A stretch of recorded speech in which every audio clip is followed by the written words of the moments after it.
Welcome, families, to another episode of Thriving Special Families. I'm your host, Crystal Sanford, your autism and IEP advocate in California. Our topic today is Unmasking Due Process for Families, and this is an episode that you will not want to miss. I'm so excited to have my special guest today, special education attorney Thomas Nelson. How are you?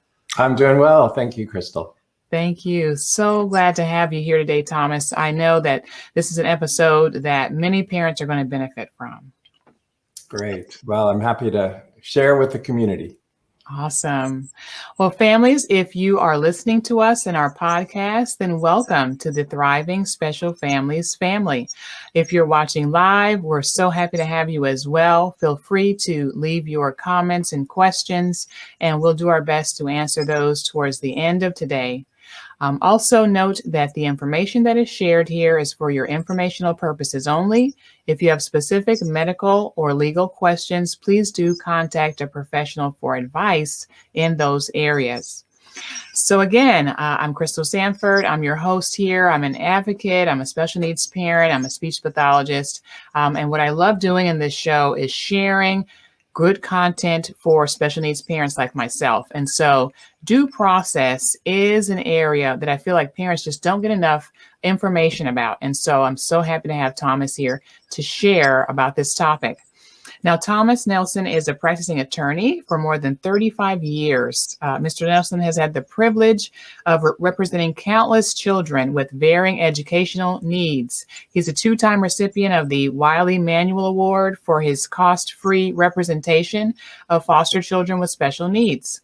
Mr. Nelson is also an active collaborator in the special needs community. He's presented live workshops for advocates and community parent groups such as CHAD and Talk About Curing Autism, TACA, as well as in the summer of this year, very exciting, Mr. Nelson is going to be launching his special education rights training website, IEP Solution. So whereby he'll be able to continue his tradition of helping the special needs community through advocacy training for advocates, parents, professionals, and educators. So I'm very excited about that.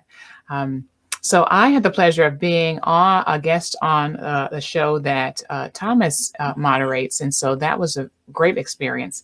And I'm so glad to have you now here to be my guest. Thank you, Crystal. Yes. So tell us a little bit, Thomas, about what really led you to your field as you have now been supporting families for 35 years. Sure. Well, like many people, probably at least many attorneys, it was a family member. And this was about, I want to say 21, 22 years ago. And this family member came to me, had a dispute with the school district. They couldn't work it out in the IEP process. So I agreed, to get involved. I knew nothing about the law, the IDEA, but I had been practicing at that time for about 15 years. So I knew the law. I knew I could find the law. I knew how to try a case because I had had probably about 150 trials or so at that point. So I thought, I'm equipped to get involved. It's not an easy area of law to transition into. I think every special education attorney would agree with me on that. There's a lot of procedural rules. It's a bit of a task to get involved, but I was willing to take up the challenge. So we filed for due process, and this is kind of timely for this talk that I'm giving. And most of my cases resolve. So when you file your complaint for due process, you have a time period to resolve the case. And if you don't resolve the case, you actually go to the hearing. It's like a trial. But I would say historically, since I've been doing this, about 90 to 95% of my cases resolve. They resolve before we get to that hearing. Well, this one did not resolve. My very first case went all the way to trial.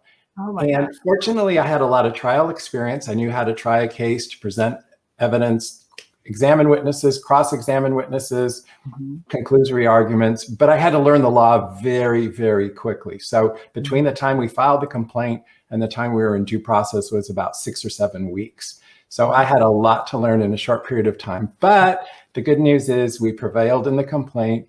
We got this young man into a reading program that the district had refused to provide. And to this day, I can say as an adult, he's in his 30s now, it's made a lifetime of difference. He can read things that he would never have been able to read without this reading program. So, due process can work. Sometimes you don't have a choice. You've got to go there, but it can create some really good changes. So that's how I got involved. That's amazing. And you're right. Like so many of us in the field, as an advocate, I got involved because of my daughter who's on the autism spectrum. And I've met many other attorneys and advocates who have a similar story.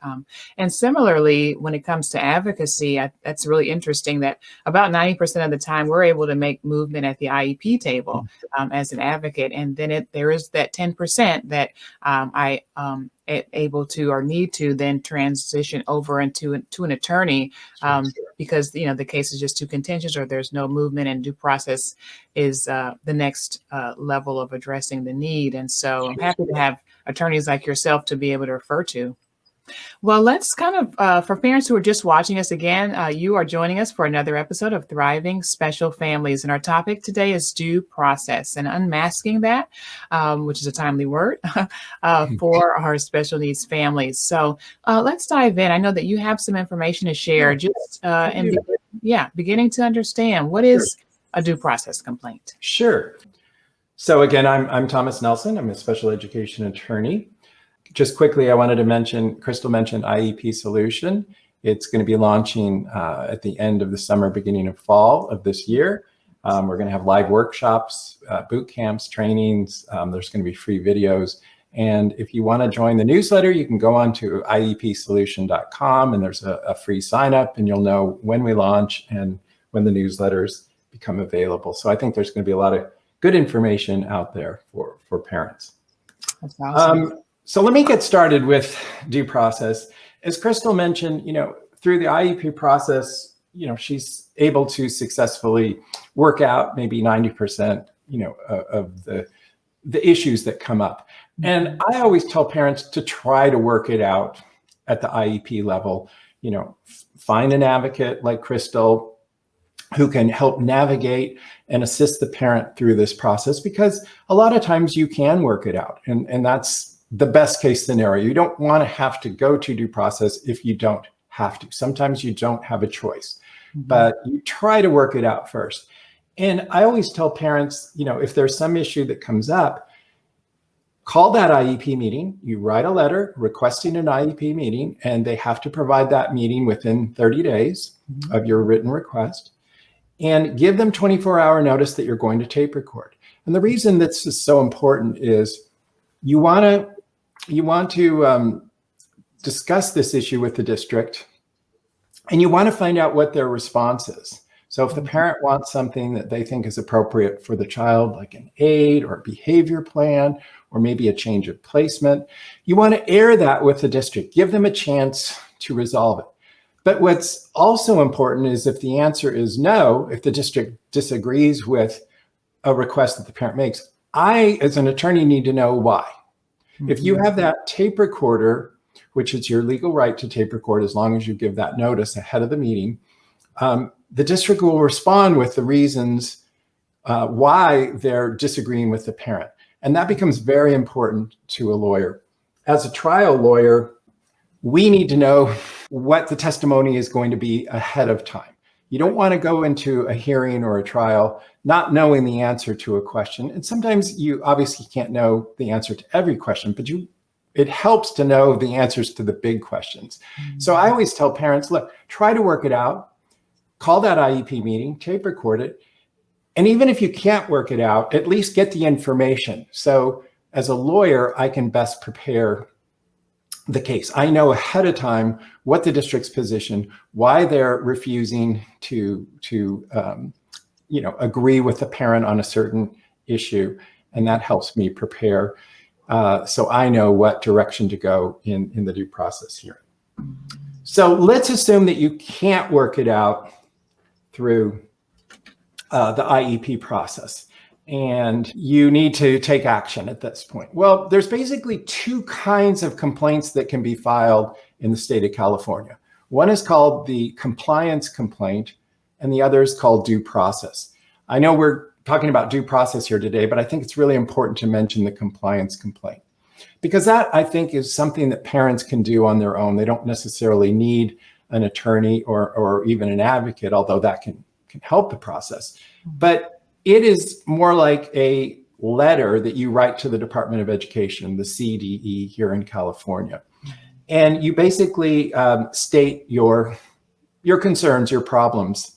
Now, the compliance complaint is basically a complaint when you're dealing with issues that aren't factual. So they're more like procedural violations. So let's say, for example, that your child has speech and language on their IEP, but the speech language person has retired or left the district or gone on maternity leave, and there's been nobody to replace that person. So the compliance complaint is when you have kind of a strict procedural issue. In other words, there's not a lot of facts or evidence that's required. For example, your child doesn't get the speech services and months go by. That's a procedural violation. Okay. And you can write a letter to the CDE saying, my child hasn't gotten these speech services that's on their IEP since, March 15th. And you write this letter, you document the problem. Maybe you attach, it's a good idea to attach documents like the IEP that shows that speech is in the IEP. And you list witnesses, yourself, maybe the district case manager or other persons that would be aware of not only what's in the IEP or the failure. Another example might be your child's principal has told you that because of your child's behavior at school, they can't come back. Well, there's certain procedures that have to occur before the district can expel a child. And they can't just tell you, don't bring your child back. So again, that's a procedural violation. It either happened or it didn't happen. There's not a lot of evidence required to make that determination. You don't need a lot of witnesses and evidence and opinions, et cetera. So that would be another example of a compliance complaint. Or you haven't been able to participate in a meeting, you weren't notified of an IEP meeting. Those are all examples of strict procedural violations in which the parent can file this compliance complaint. And basically what happens is you file this complaint with the CDE and they have time to investigate. It's 60 days. And then they make an order. And that order might be things like compensatory services, makeup services for the time the speech person didn't see your son or daughter, or maybe even reimbursement. So if you had to go out and pay for a speech person because the district wasn't providing that speech person, the district has to reimburse you for that cost that you paid because the district failed to provide the service that was on the IEP. Got it.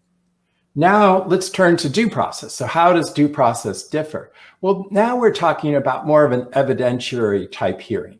In other words, there has to be evidence presented to determine the appropriateness or the reasonableness of the program. It's not just a strict procedural violation of some procedure that the district violated. So it could involve planning, like improper assessments, the baselines, the goals, the services, or the placement in the IEP aren't appropriate. That's all going to take evidence. It may even require expert opinion as to whether the IEP was appropriate in light of the child's circumstances. Okay. It could also involve the process, much like the compliance complaint. You can still file due process for things that violated the procedural process as well, as well as implementation. You can file for due process if that speech service wasn't provided.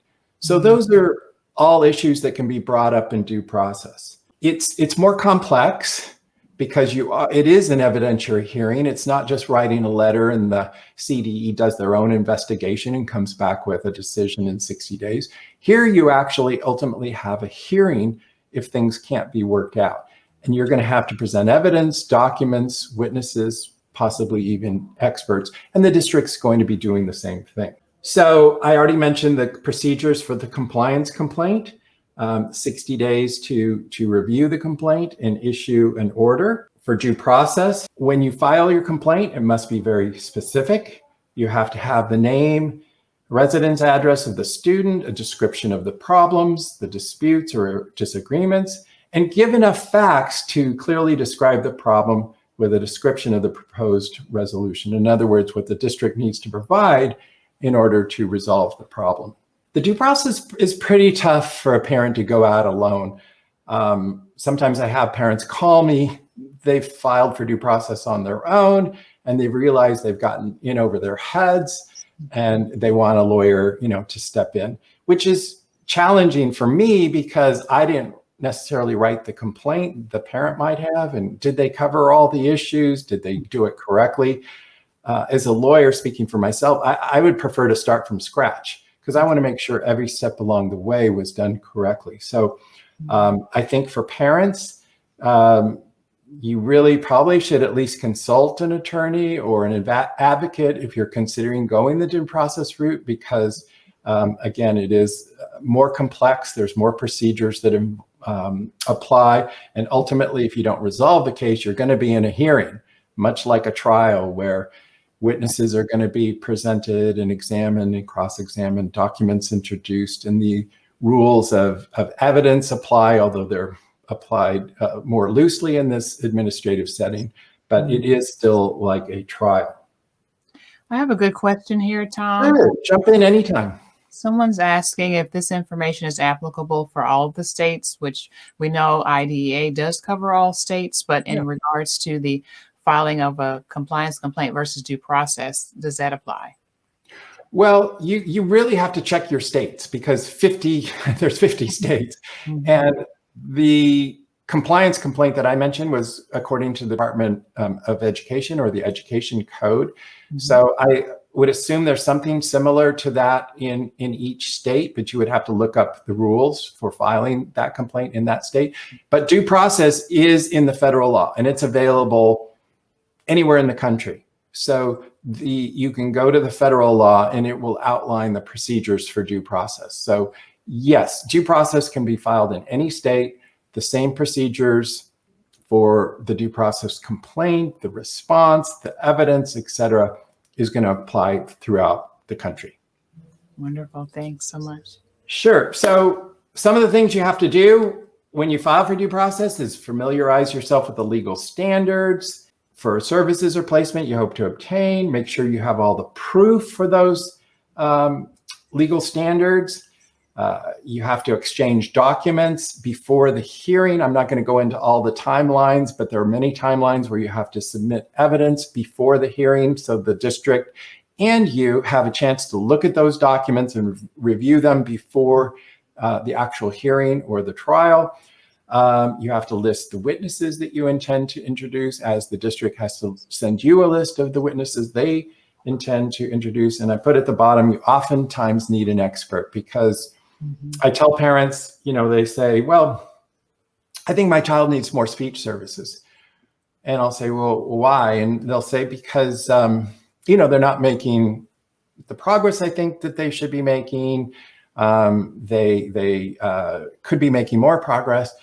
But the problem is if I, as an attorney, just rely on the parent and the parent doesn't have, a degree in education or in speech language, doesn't have a license, and we go up against the district speech language therapist who does have a degree and a license and is trained in speech therapy, and they say, we don't think the child needs that level of service, how do you think a judge is going to rule? Right. You've got one expert against no expert. So oftentimes it does require an expert to prove your case in a due process case. But having said all that, remember that about 90 to 95% of, at least of my cases, settle before we actually get to the hearing, because if you have a strong enough case, the district is going to realize it's time to settle the case and resolve it and move on. And there's two chances to potentially settle your case before you get to that hearing. Again, you file the complaint, it's on track for a trial,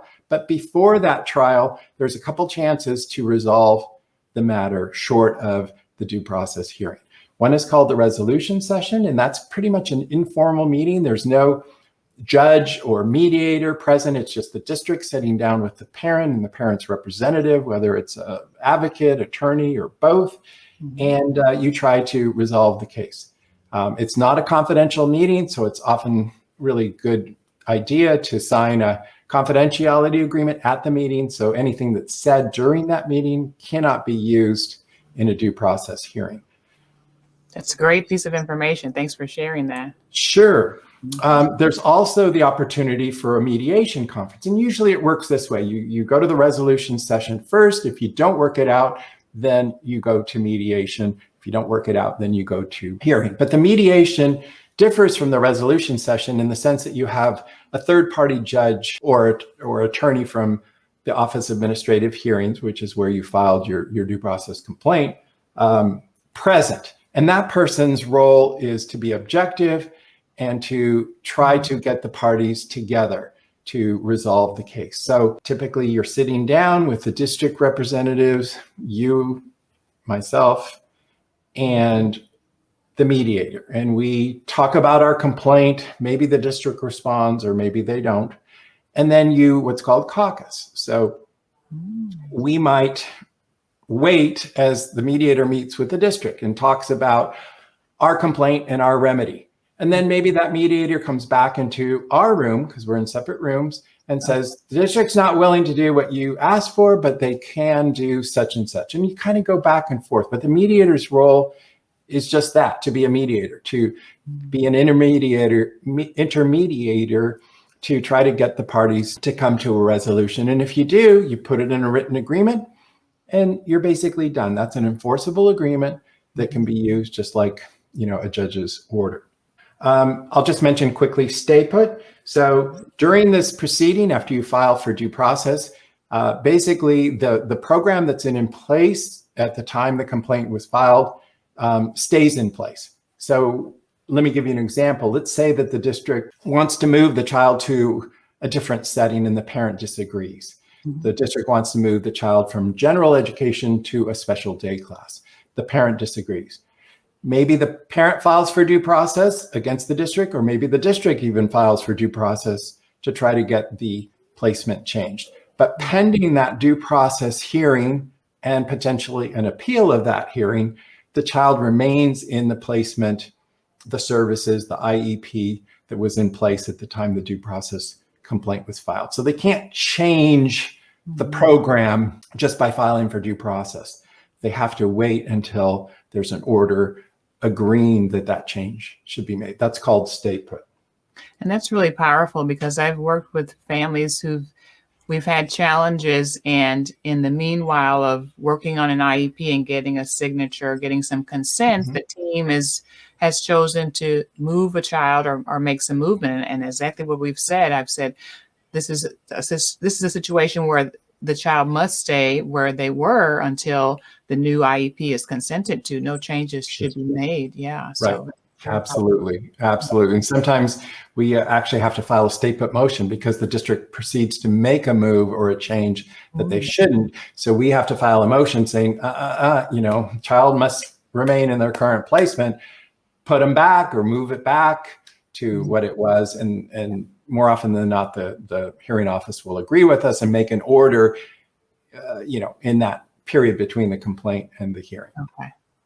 Great. So let's talk about, kind of the solutions. What potentially can a hearing officer order? Let's say you go all the way to trial. You couldn't work it out at resolution session. You couldn't work it out at mediation, and now you're at trial. And you go through the trial. If you prevail, let's say as the parent, some of the things the judge may order are independent assessments done by professionals that are outside of the district employment, so they're not working for the district, and that can be really powerful to get an independent speech therapy report, or occupational therapy, or educational psychologist, things of that nature, to get that independent assessment.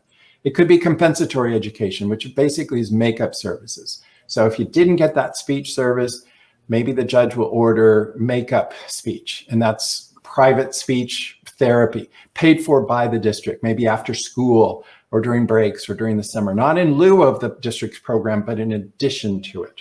Right. It could be reimbursement. So parent had to go out and pay for that service the district should have been providing. So the judge may order reimbursement for that cost. Or it could be just a change in the programming. The parent didn't agree with the IEP, whether it was goals, the services, or placement, and the judge orders that program should be changed. So that's kind of a prospective, is changing the program.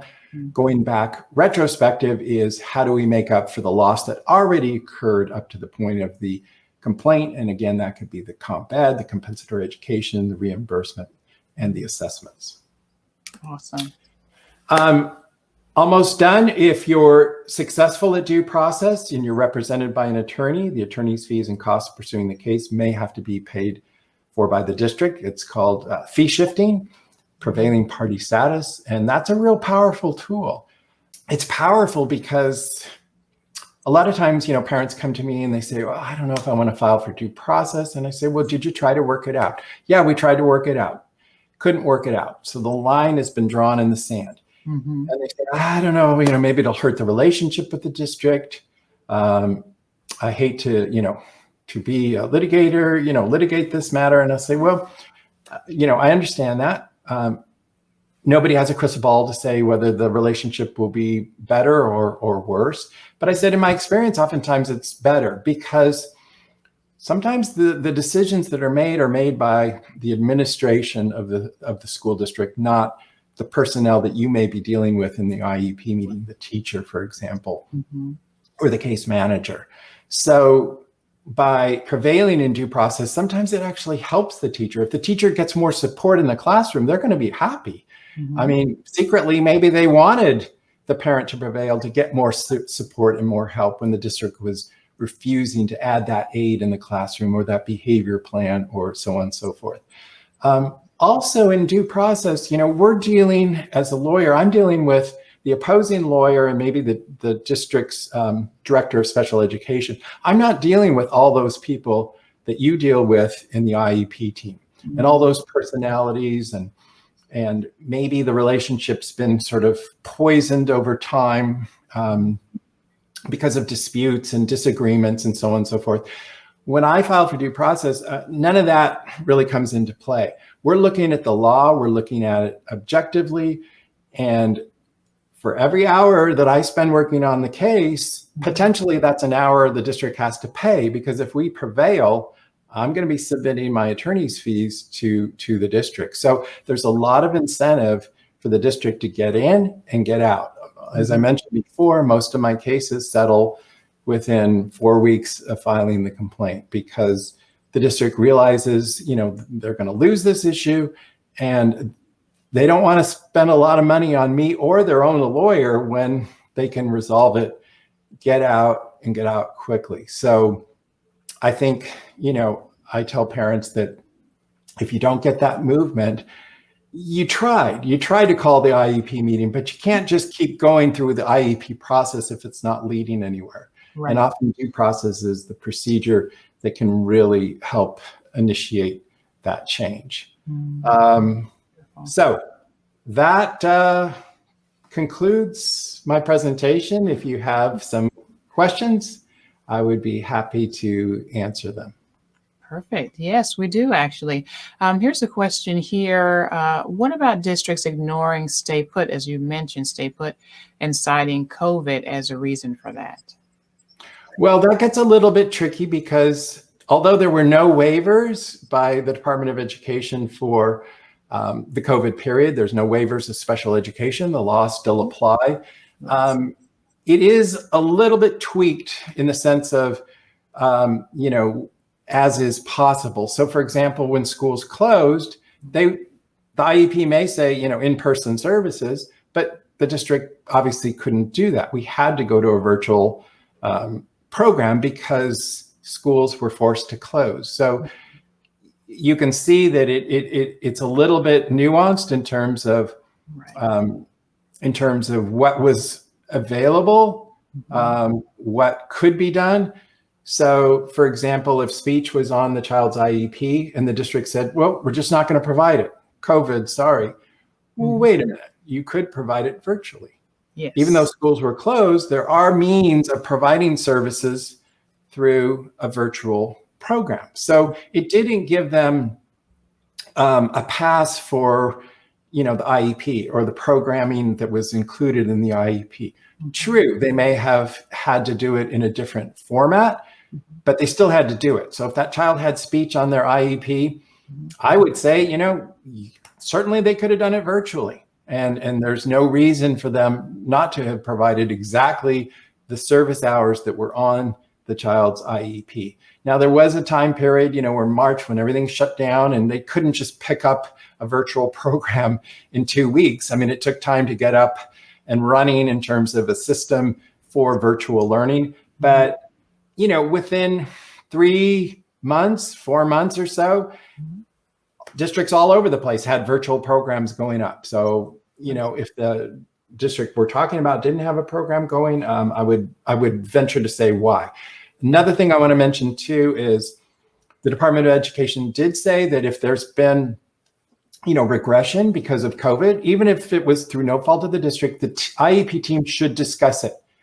And I believe that, for kids that have regressed because of COVID, the district should very seriously consider awarding or granting that child compensatory services, make-up services for the loss. And if they refuse, that may be an issue for due process. And that was going to be my next question. As an advocate, I'm seeing many cases where parents are coming to me with that concern that their child has not been meeting their progress report, their IEP goals. The child has experienced some regression during this time frame, and now the parent wants to know, what can be done. So in that case, would you recommend a parent maybe looking down the road of due process in comparison to filing a complaint for compliance? Well, I think I go back to my very first point, which was an IEP meeting. Hopefully the parent kept really good records. I did some webinars early on, and I stressed how parents need to keep good documentation, how many times they were able to access the virtual program, how much of that time was actually, the child was actually attentive versus not being attentive. So what services were missed for what time period. So the better you documented all of that loss, the stronger your case is going to be. But I would say to call that IEP meeting. If it's not an IEP meeting that's already been said, maybe the annual's coming up, then call it now and talk to the team about that. Say, here's where my child was before COVID. I've been keeping records and documentation, and you guys have maybe as well, and look at the regression that's occurred. The Department of Education says we need to discuss compensatory services for a loss. What are you guys willing to do? My child needs to catch up, or he or she is going to be behind for the next year, maybe 2 years, who knows?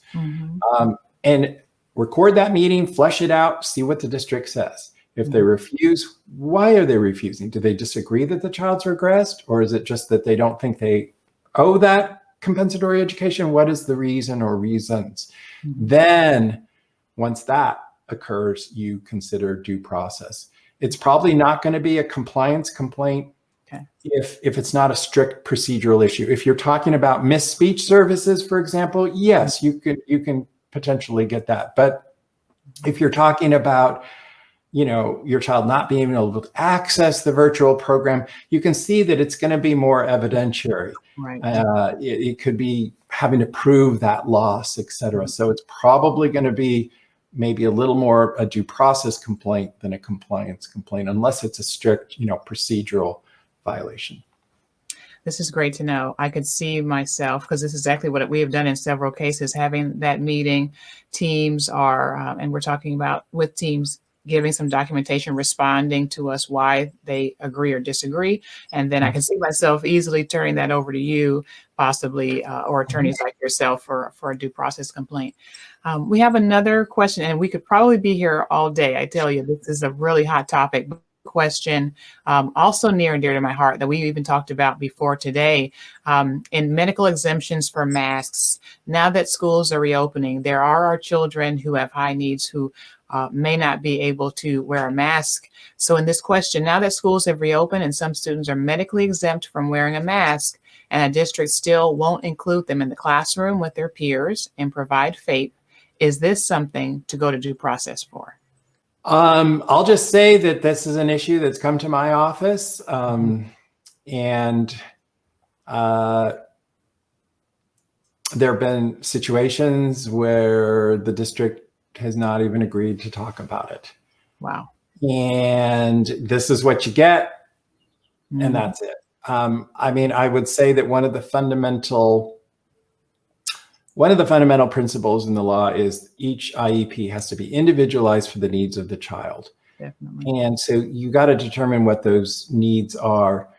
And if they're, not educated with their peers, there's got to be a pretty darn good reason why that is so. And if the district says we're not even going to talk about accommodations or alternatives, whether it's plexiglass or something else that maybe can be used in the classroom, I would say contact me if you want to discuss it further, but there's some potential issues. I'll just put it that way. If they come up with a flat policy that applies to every child who can't wear a mask, it's subject to question in my mind. Yeah, I'd agree. Here's going to be our last question for the day from Linda. What about asking for reimbursement for sighted support during COVID? And this is an issue that came up. And like you, I did some training with parents in August. We talked about documentation, document. I even created a documentation log that parents could use during this time in preparation for times when school would reopen and we would be having these discussions. So for parents who have either, taken off work, lost work, had to hire a tutor, someone that they're paid for, what kind of reimbursement can a parent ask for? Well, it's got to be directly related to the child's education. So I would say, I hate to make any blanket statements, but reimbursement for loss of work or transportation that's unrelated to a direct service for the child, it's probably not going to be available. Right. But if it's directly related to the child's education, so for example, it's possible if you had to transport the child to a speech therapist because the child wasn't getting speech, that even that mileage might be reimbursable. Certainly the speech therapist cost, or a private tutor's cost, if you can prove the district denied a free appropriate public education, or FAPE, could be reimbursable. So it's got to be directly related to the child's education. And again, you're going to have to show some violation on the district's part to get that reimbursement. So, they didn't provide a service they should have provided. So the parent basically had to go out and get it on their own. And there is that remedy for reimbursement. Yeah. That's great. Thank you for adding that. I know that many parents who had the means, hired tutors and aides, and put their children in, pods and camps and all kinds of things to give the support that they felt as though districts weren't providing and during this time. So I know that's going to be a question that, will be for many parents, is how to get reimbursement for that. So this has been just a great show. I really appreciate your time, Thomas, in discussing this with us. Again, I'm Crystal Sanford. This show is sponsored by Sanford Autism Consulting, where we offer advocacy for special needs families and helping you to advocate for the education that your child deserves. Our show today, through Thriving Special Families, has been Unmasking Due Process for Families. And our special guest has been special education attorney Thomas Nelson. So parents, if you have more questions for Mr. Nelson, Thomas, tell us how they can reach out to you. Oh, sure. Well, if you look at the bottom of my slide, you see my phone number, which is at the bottom, the 858-945-6621. And my email address is appropriateeducation@gmail.com. And I'm happy to talk to parents, other professionals even. I spend a lot of my time just guidance. It's not every situation requires due process. Sometimes it just takes some guidance. So I'm happy to talk to parents and other professionals at any time. That's great. Thank you. For over 35 years, I'm sure we could all learn a lot from you and your experiences, and helping families now as we're navigating return to school and some potential concerns around that. So thank you again, families, for watching our episode here of Thriving Special Families. And always remember, you're going to be okay, and your child's going to be okay too. Have a wonderful day. Bye-bye. Yeah. Thank you. Bye now.